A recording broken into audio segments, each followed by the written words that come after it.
Adilakshmi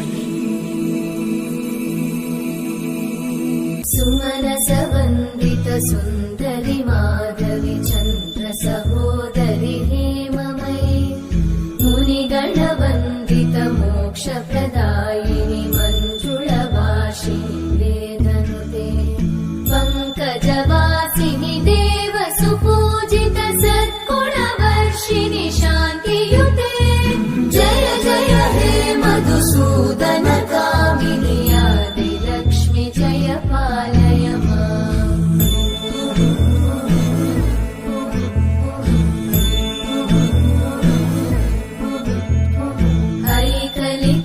ऐकलिकल्मषनाशिनि Kamini